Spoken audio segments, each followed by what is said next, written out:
good morning everyone. So again, ito na po yung traktora natin. So, ito po yung ay second hand lang. Yanmar F155. 4-wheel drive po yan. Diesel. So yan. And ayun po yung tiller niya. So pwede natin palitan ng pambungkal na lupa yan. Adapter lang po ang papalitan natin dyan.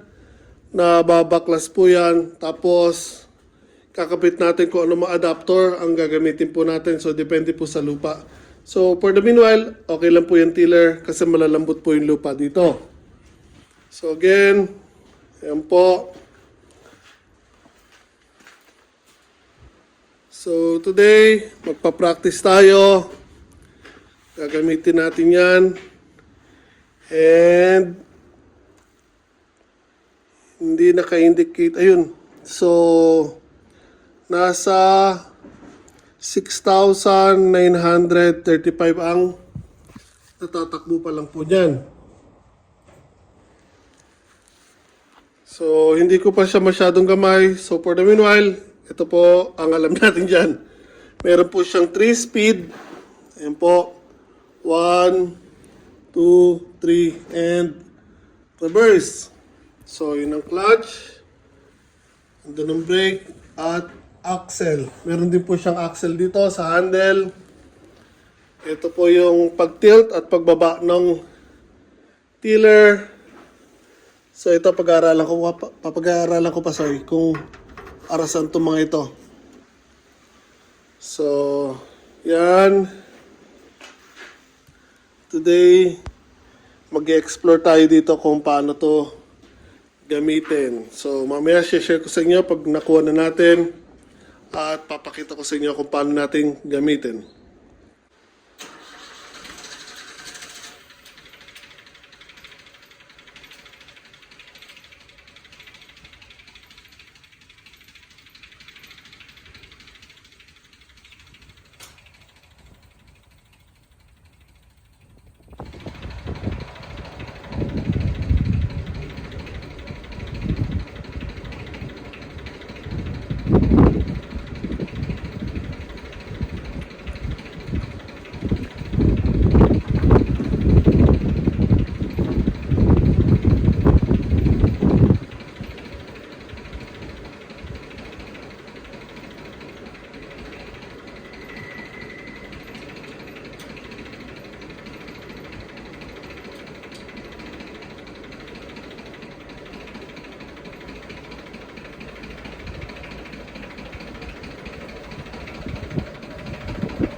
kalas to!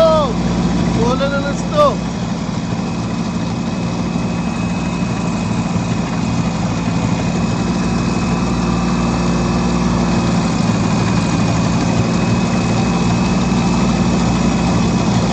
So, tinatapos ko na dito sa dating tanim mo ng palay.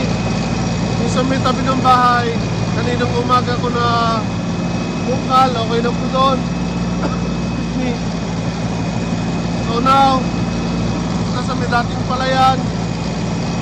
Bago ko umuwi, gusto ko matapos. Ayan po. Sana po tigil ang snow. Napakalamig.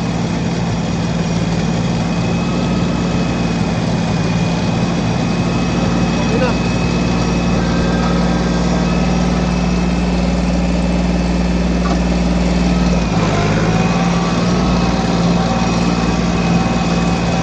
Uwi na ako.